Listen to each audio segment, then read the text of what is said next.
Hello,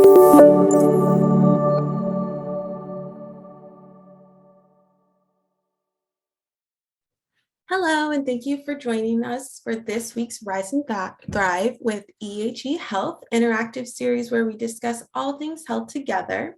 My name is Natasha, and I'm joined by our EHE Health Coordinator, Sam Bailey. Welcome, Sam. Hi, well, thank you. And thanks for having me today. Absolutely. We're so grateful that you were able to join us and have this conversation with us today. Before we jump in, can you tell us a little about yourself and your role at EHE? Yes, absolutely. So, like you said, my name's Sam. I'm a health mentor here at EHE. My background is in nutrition. So, I have my master's and bachelor's degree in nutrition. I'm also a registered dietitian. So, I've been with EHE for a little over a year now, and I help my patients every day, helping them reach their health goals.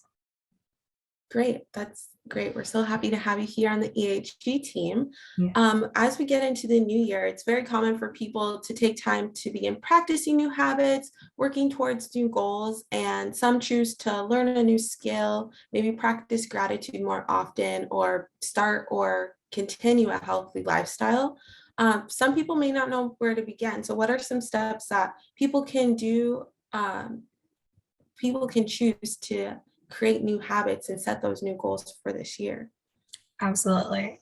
So I think before we set new goals, we need to think about the previous year. So first, gratitude, like you mentioned, from the past year, but also thinking about what worked well and what didn't work well in the year. This can help you kind of lay the groundwork out for the goals or new habits that you're wanting to do. So kind of, for example, let's say, looking back on the year, you're like, wow, I had a lot of great times with my friends and family, but I wish I had spent more time to myself to recharge. So you know that now. So then you can think about, okay, what does recharging look like to you? Is that exercise? Is that meditation? Is that reading? So really looking back on the previous year to help you lay that groundwork out. So starting with that, and then maybe the next step is thinking about something that you want to do, not something society, friends, or family are pushing you to do. This is going to help with motivation because it's meaningful to you, not someone else. And then lastly, thinking about a realistic plan, saying like you're going to meditate every day for 20 minutes in the morning when you don't meditate at all right now, that might be a little hard to achieve. So, but taking a step back, maybe saying, I'm going to meditate for 5 minutes a day, that could be more realistic. So you can always increase as you learn and practice, especially with something like meditation. But I also like to use the acronym SMART when planning goals. So that's specific, measurable, achievable, relevant, and time bound. No, I think that's great advice. I think that's where I've definitely got caught up in the past where I'm just like, I know one year my goal was to like run a marathon and I really hadn't ran like consistently for so long. And I'm like, okay, let's start with a 5K. So Yeah. I definitely was able to like use, yeah, like SMART. I didn't even realize in the moment I was using that SMART acronym and definitely reeled it back in and was like, all right, let's start with a 5K and then kind of work Mhm. my way up from there. Right, exactly. And this is for any goal, not just like New Year's resolutions. That acronym really helps in helping you achieve your goals. Definitely. And committing to those or new habits or goals for the year can be challenging sometimes. So, what are a few ways that people can stay committed early on in the year? Yes. So repeating myself a little bit, but definitely making a realistic goal. So kind of similar to what you said, if you say, I'm going to work out 5 times a week, but maybe you're not working out at all right now, that might be a little hard to fit into your schedule because you're not used to it. So maybe taking a step back and saying, okay, I'm going to work out 2 times a week. And if you happen to go more, great. But that kind of leads me into my next point, which is making sure you have a plan. So a common reason people aren't able to stick with their goals is because they forget how to plan for like different barriers that might come up. So if you're saying you want to work out 2 times a week, what does that look like? Are you going to need to get a gym membership, maybe purchase an exercise equipment like a Peloton or something?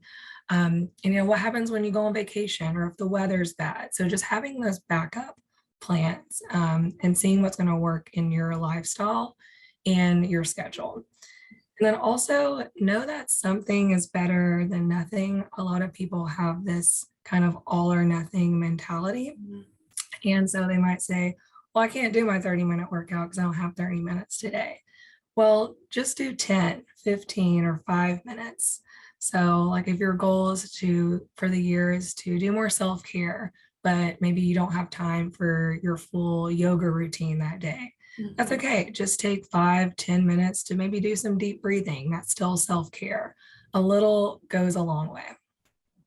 Yeah, definitely. I love that you said, like you mentioned that even if you don't have 30 minutes, like if you have 5 minutes, do something, because I think that's something myself. And like, I know my friends are like, oh, well, I wanted to run, but it's raining today. Or, my goal is to like read a new book every month, but they're like, oh, I can't read for 20 minutes today. Like, but if you have like 5 extra minutes, whether it's like during your commute, on a lunch break, any time to carve out just to definitely work towards that. So I think that's like great advice and something I know that I need to implement more with my goals as well. Yeah, so it's definitely a practice too. So, just working on it continuously throughout the year.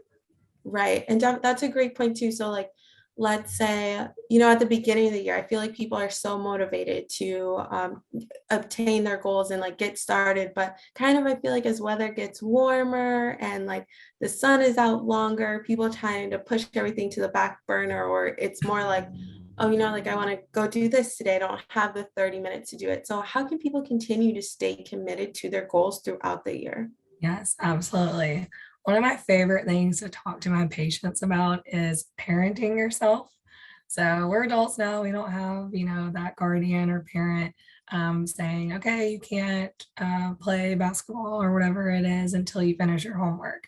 So kind of doing that to ourselves. So saying, okay, I can't watch my favorite TV show or do that fun activity until I at least do a 15-minute workout. A lot of times those 15-minute workouts can turn into 30 minutes. I know one of my patients, she has the Peloton and she'll do those like she said, oh yeah, I did the parenting. I was like, okay, I'm just going to do a 10-minute workout on the Peloton because I know they have those strength exercises on the side. And she was like, I ended up doing 4 10-minute workouts. So a lot of times it's just about getting started. So parenting yourself is one way to do that. Also having an accountability partner. So tell your friends, tell your family what your goal is for the year and ask them to randomly ask you about it. And as you start telling people, you might find a friend or family member that wants to do that goal with you. So the buddy system works well also. And then you can also, a lot of my patients use me as an accountability partner. So you can also join the health mentorship for that also.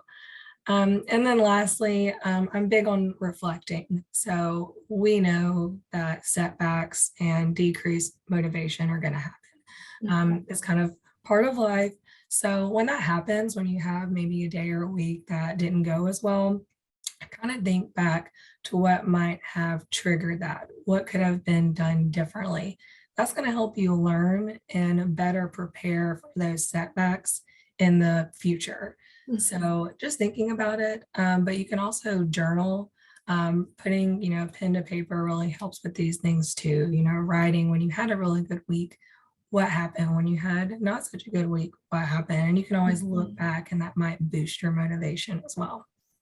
No, I love that you talked about journaling too, and just like the accountability portion, whether it's a partner or like you said, a health mentor, whoever you can find. And I think that's just so important to even like, maybe you don't have someone who can be your accountability partner right now, but maybe a journal would be a great place to, just keep yourself accountable. And like you said, just take down notes about how you're feeling, whether it's towards the progress of your goal or towards like why it didn't happen this week. So that's, I just think, another great, along with accountability partner, just to keep yourself accountable if you don't necessarily have a person that you can like talk to with it, or if you have, that different goal.